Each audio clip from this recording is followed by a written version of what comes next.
Hello student, rank of a matrix video number 7. Elementary transformations do not alter the rank part 3. देखो mainly ये दो transformations होते हैं, एक रो ट्रांसफॉर्मेशन, एक कॉलम ट्रांसफॉर्मेशन। रो ट्रांसफॉर्मेशन, कॉलम ट्रांसफॉर्मेशन ऐसा हमें बोलना नहीं चाहिए, हमें बोलना चाहिए एलिमेंट्री रो ट्रांसफॉर्मेशंस और एलिमेंट्री कॉलम ट्रांसफॉर्मेशंस। ये एलिमेंट्री वर्ड बोलने में अब कतई कंजूसी ना करें। ट्रांसफॉर्मेशन कोई भी ऑपरेशन हो सकता है, लेकिन एलिमेंट्री ट्रांसफॉर्मेशन क्या होता है ये आपको बताया जा चुका है और उसी समय आपको खबरदार किया गया है कि एलिमेंट्री ट्रांसफॉर्मेशन, इन ट्रांसफॉर्मेशंस को समझने की भूल भी कुछ लोग कर बैठते हैं। वो इनमें कौन कौन है सब आपको बताया जा चुका है। एक बार पुनः मैं खबरदार कर दिया आपको, मैंने कर दिया।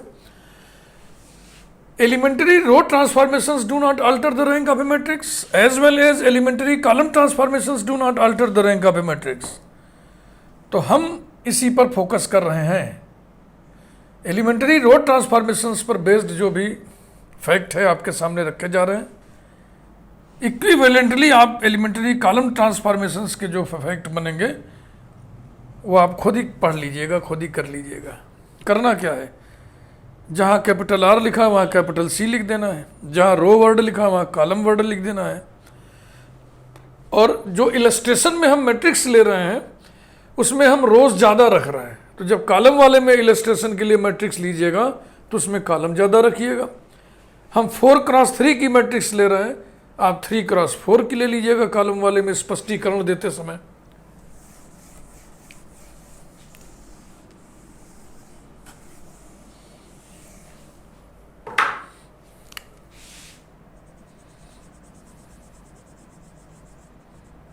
To prove that elementary row transformations do not alter the rank of a matrix,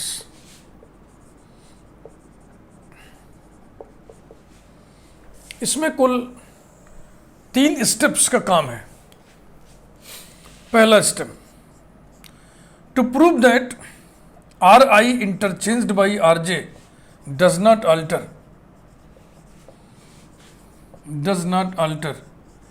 the rank।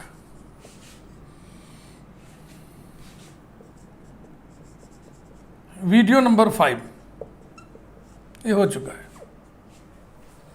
Number 2, Ri replaced by K into Ri where K is a non-zero number does not alter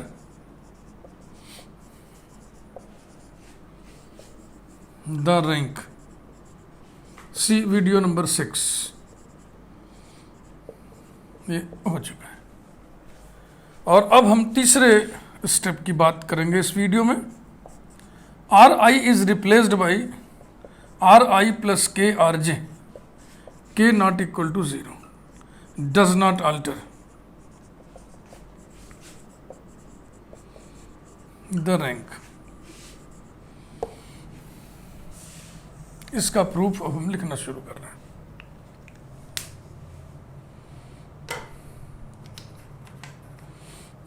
बिल्कुल उसी तरह से, let capital A B a given matrix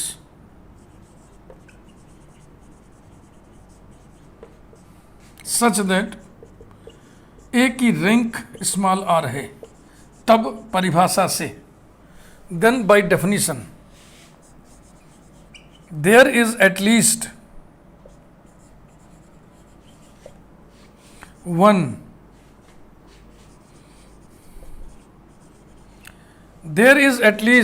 one non-zero minor of rth order of A, comma, and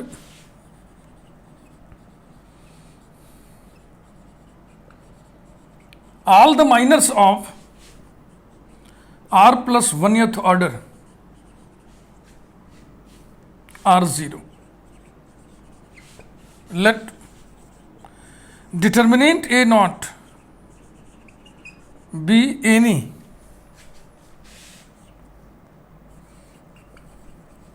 minor of r plus 1/8 order of A, then clearly determinant A naught is equal to 0. तो जब आप तीनों videos का, तीनों हिस्सों का proof इकट्ठे करके लिखेंगे आप एग्जाम में, तब देखो ये जो पैराग्राफ है ये सभी में कॉमन रहेगा, इसके बाद सब में अलग अलग रहेगा। तो मुझे तो ये समझ में आ रहा है कि एक वीडियो और सही मैं तीनों को इकट्ठा करके प्रूफ लिखना आपको ढंग से सिखाऊं, क्योंकि मैथमेटिक्स में मैथमेटिक्स जानने के साथ साथ ये भी ज़रूरी है कि उसको लिखना भी आपको आना चाहिए। एग्ज़ाम में लिखना पड़ता है इसलिए। अब हम ए पर इस ऑपरेशन को अप्लाई करेंगे और हमें इक्विवेलेंट मैट्रिक्स मिलेगा, उसको हम बी से डिनोट करेंगे।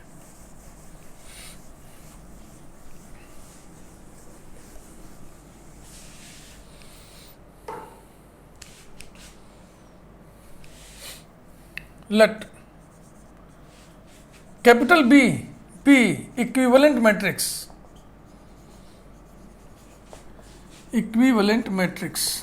obtained from A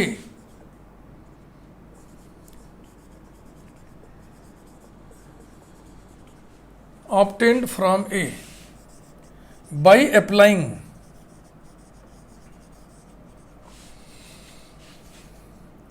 Ri replaced by Ri plus KRJ, where K is any non-zero number, to A पर ये एलिमेंट्री रो ट्रांसफॉर्मेशन लगाने से A से हमें जो इक्विवेलेंट मैट्रिक्स मिला माना कि वो B है। Let determinant B not be any minor of R plus 1/8 order of B, then. अब इसी देन के बाद जो मैं लिखूंगा वही फीलिंग के स्तर वाली बात है कि आपको फील होना चाहिए, हाँ भाई हाँ ऐसा होगा।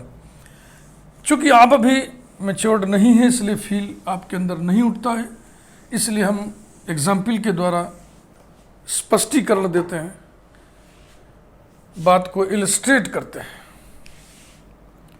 Determinant B not is equal to, देखिए तीन स्थितियां मिलेंगी आपको।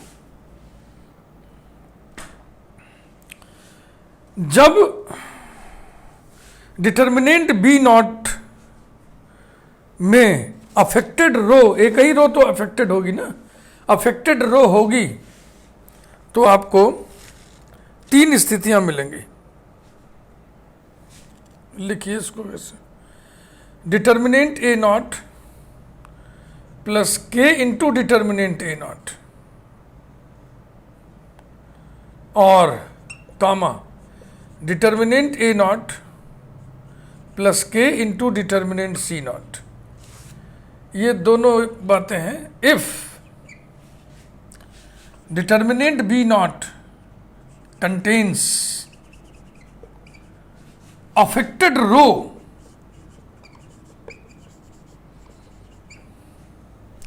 और डिटर्मिनेंट बी नॉट बराबर आएगा determinant A naught if determinant B naught does not contain affected row.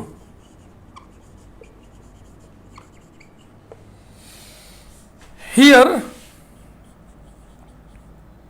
determinant C naught is a determinant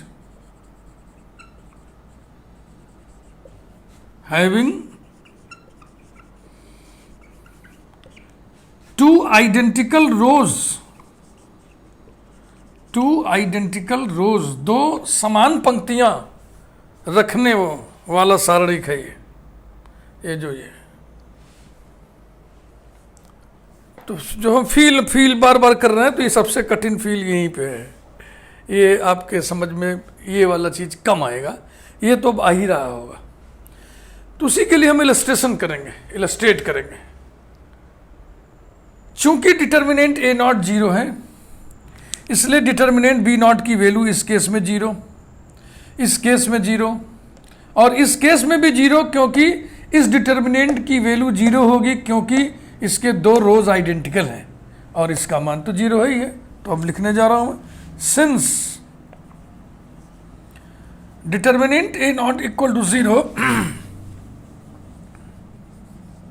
therefore determinant B not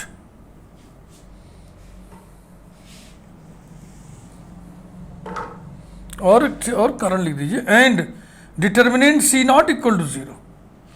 determinant A not zero क्यों है? क्योंकि determinant A not R plus one order का A का minor है, इसलिए zero है।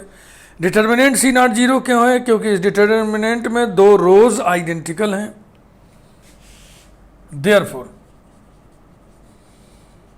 Determinant B naught माने minor of R plus oneth order of B, any minor of, तो जब एनी माइनर जीरो हो रहा है तो ऑल माइनर्स जीरो हो जाएंगे आर प्लस वनेथ ऑर्डर के। Therefore determinant B not equal to zero प्रत्येक स्थिति में, in either case, in either case, and so B का रैंक आर हो गया, जो कि ए का भी रैंक है। तो ए का रैंक और बी का रैंक बराबर है। A and B are equivalent matrices, तो हम कह सकते हैं equivalent matrices have the same rank, equivalent matrices have the same rank.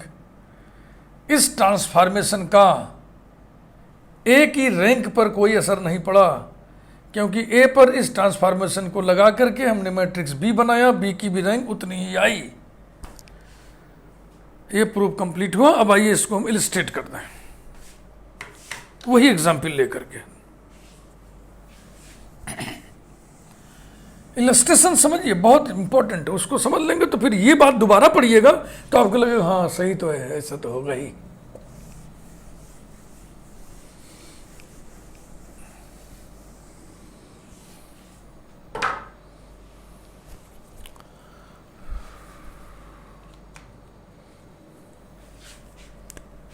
illustration.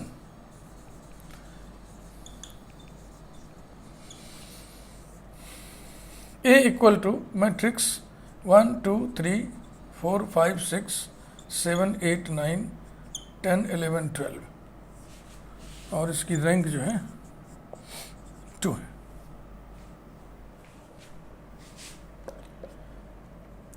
इसके माइनस अब की बार मैं ऐसे लिखूंगा, उसका कारण है minors of third order are.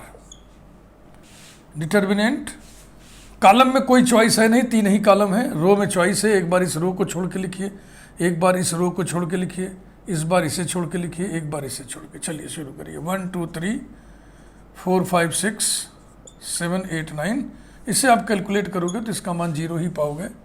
फिर इसे छोड़ के लिखेंगे 1 2 3 4 5 6 10 11 12, ये भी 0 आएगा, करके देख लेना।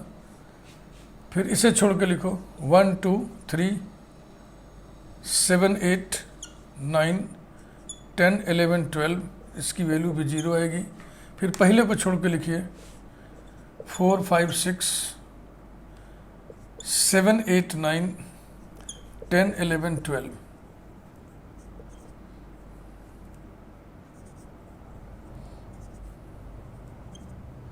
ये भी आएगा 0। और ये सब के सब डिटर्मिनेंट ए नॉट है इन जनरल, मतलब इन चारों को हम डिटर्मिनेंट ए नॉट से लिखेंगे, पुकारेंगे।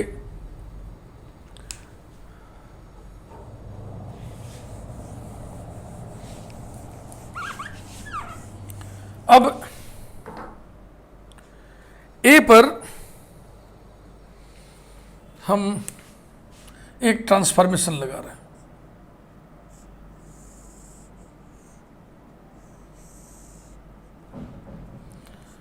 R1 is replaced by R1 plus K R2, where K is a non-zero number। तब आपको अब इक्विवेलेंट मैट्रिक्स मिल जाएगा B is equal to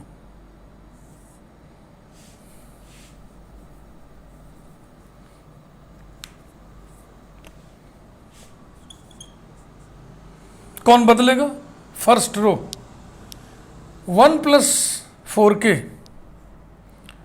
हाँ इसे कलर्ड से लिख दें, कोई और रंग लगा दें इसमें, ये चटक नीला लगा दें।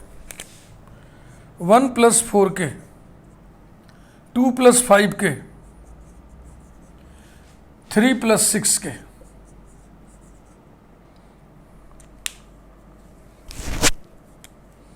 बस बकिया सब वही रहेंगे। 4, 5, 6, 7, 8, 9, 10, 11, 12। अब इसके हम माइनस लिखने जा रहे हैं।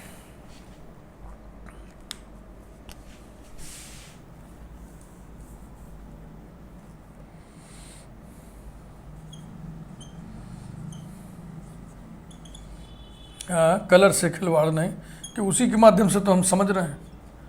ये पता चलेगा कि जो अफेक्टेड रहे उसे हम ब्लू कलर से लिखते चलेंगे। Minors of third order are, determinant इस आखिरी रो को छोड़ के लिखिए। 1 plus 4k, 2 plus 5k, 3 plus 6k,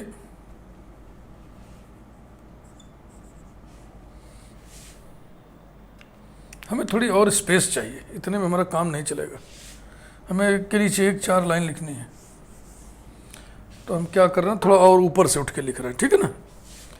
इस मैट्रिक्स के लिए minors of third order are, हाँ इतना उठ गया तो एक लाइन हमको यहाँ मिल गया, एक यहाँ मिल जाएगा, 3 मिल जाएगा, चौथा देखेंगे फिर इधर उधर कहीं खोसेंगे। Determinant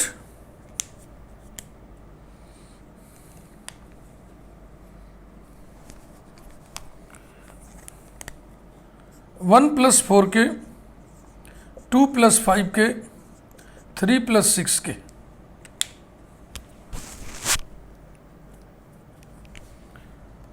4, 5, 6, 7, 8, 9, this is equal to. दो सारणिकों को जोड़ना इंटरमीडिएट में सिखाया जाता है, वही नियम लगा करके इसको हम दो सारणिकों के सम के रूप में लिखने जा रहे हैं। पहला डिटर्मिनेंट 1, 2, 3, 4, 5, 6, 7, 8, 9, ये पहला ये 1 लेंगे, 2 लेंगे, 3 लेंगे। फिर दूसरे में 4k, 5k, 6k लेंगे।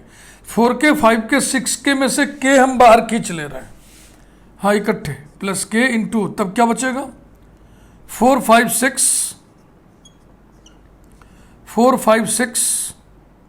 और 7, 8, 9, दिस इज इक्वल टू, ये मिलाइए, ये इन्हीं चारों में से कोई एक है, ये है। तो इसकी जगह पे हम लिख दे रहे हैं कि ये डिटर्मिनेंट A0 है प्लस k इंटू, यह एक ऐसा डिटर्मिनेंट है जिसकी 2 रोज आइडेंटिकल हैं, किसी को हमने प्रूफ में डिटर्मिनेंट C0 लिखा था। समझ आया बच्चा? थोड़ा और स्पेस हम अपने लिए यहाँ पे बनाने जा रहे हैं।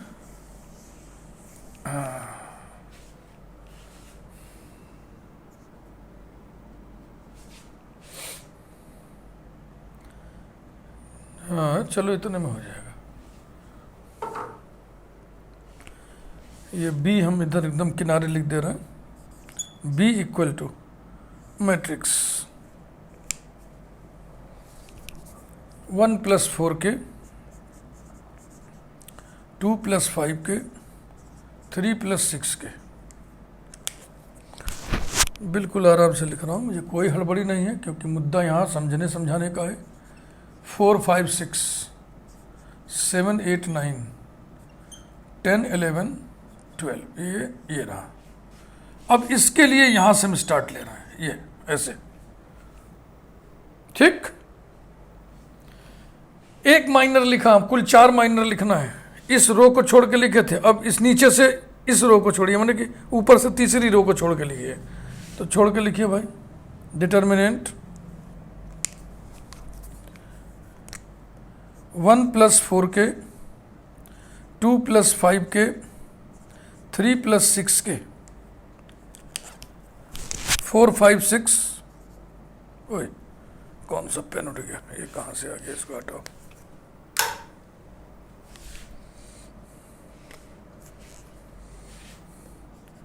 4 5 6 और देखो तुम इसको छोड़ के लिख चुके हो, इसे छोड़ना है तो 10 11 12, 10 11 12।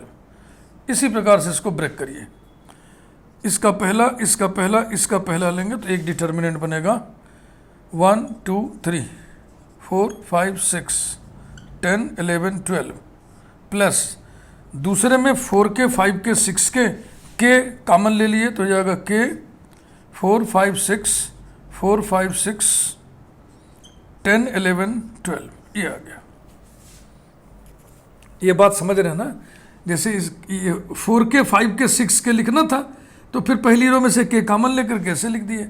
इसे पहचानिए, यही तो है ना, ये नहीं है, ये कौन सा है, ये वाला है, यानी ये इन्हीं में से चारों में से कोई है, जिससे हम लिख दे रहे हैं determinant a0 plus k into, इसे भी लिख दे रहे हैं डिटर्मिनेंट c0, क्योंकि ये वो ऐसा डिटर्मिनेंट है जिसके दो रोज आइडेंटिकल है। क्लियर? फिर बस बस बस ये इतने में हटा लेना है चारों। अब की बार इसे छोड़ के लिखना है, इस वाले को 4 5 6 वाले को।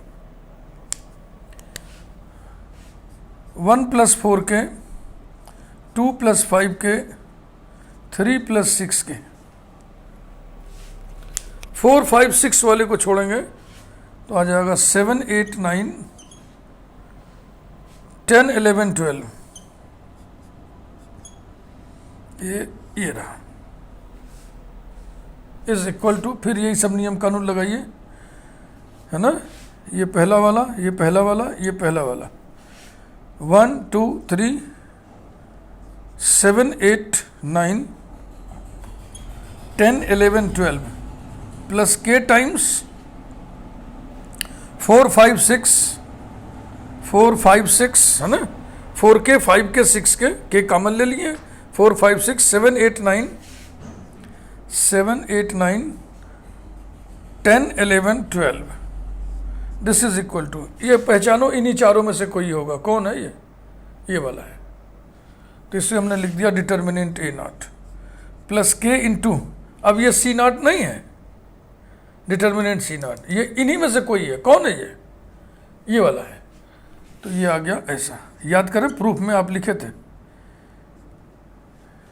ऐसा, ठीक। और अब आखिरी वाला है, जिसमें हम कलर चेंज कर दे रहे हैं, क्योंकि सब एक ही कलर का मिक्स जैसा लग रहा है ना, मैं कलर ही बदल दे रहा हूँ, ये थोड़ा खिसका के लिख दे रहे हैं ऐसे। अब की बार पहला वाला छोड़ के लिखना है, पहला वाला छोड़ के लिखना मैंने 4 5 6 7 8 9 7 8 9 10 11 12 10 11 12, और ये कुछ और नहीं, ये कोई डिटर्मिनेंट a0 है उन्हीं में से। तो देखो जब हम माइनर्स ऑफ थर्ड ऑर्डर बनाए, कुल 4 माइनर बने, 4 में 2 ग्रुप हो गया, एक ग्रुप हमने ब्लैक कलर से लास्ट में लिख दिया है, इसमें अफेक्टेड रो नहीं है। अफेक्टेड रो माने नीली वाली पंक्ति नहीं है, ब्लू रो नहीं है इसमें। तो जब ब्लू रो नहीं होगा तब डिटर्मिनेंट b0 बराबर होगा डिटर्मिनेंट a0, और जब अफेक्टेड रो ब्लू रो होगा तब डिटर्मिनेंट b0 की वैल्यू 3 बार है ना, डिटर्मिनेंट b0 की वैल्यू 2 प्रकार की है, एक ऐसी है और एक ऐसी है, यही तो लिखा था प्रूफ में आपने। Determinant b0 equal to determinant a0 plus k into determinant a0, या determinant a0 plus k into determinant c0 if determinant b0 contains affected row and determinant b0 equal to determinant a0 if determinant b0 doesn't contain affected row। यही समझाना था कि जो लिखा गया है वो वाकई वो परिस्थिति बनती है। अब इसको आपने एक बार देख लिया और एक बार खुद से लिख लिख के अभ्यास कर लोगे तो तुम्हें फील के स्तर तक ये पहुंच जाएगा मैटर, फीलिंग के स्तर तक पहुंच जाएगा। आप फील करने लगो कि हाँ हाँ ऐसा तो होगा ही होगा, सही है लिखा है। ठीक, समझ लिए? मिटा रहे हैं, हो गया सब। या तो कहो इसको एक बार फिर से लिख दे, therefore determinant B not is equal to curly bracket determinant A naught plus K into determinant A naught, या determinant A naught plus K into determinant C naught. ये दोनों स्थितियां आएंगी if determinant B naught contains blue row, माने affected row, प्रभावित पंक्ति, affected row, and determinant B not equal to determinant A naught if determinant B naught doesn't contain affected row. Affected row एक ही पंक्ति है इसलिए एक वचन में सिंगुलर में लिखना। यही हो गया, यही हो गया भैया स्पष्टीकरण। तो इस वीडियो को यहीं पे समाप्त करते हैं। और video number 5, video number 6, video number 7, 3 videos मिला करके हमने एक थ्योरम का प्रूफ आपको पढ़ाया है। और हमारा मन नहीं मान रहा है, हमें लग रहा है कि जब इकट्ठा आपको केवल प्रूफ लिखना होगा, इलस्ट्रेशन नहीं करना होगा, तो आप लिख पाएंगे कि नहीं। इसलिए मैं अगले वीडियो में पूरा प्रूफ एक साथ लिखूंगा। Thank you very much.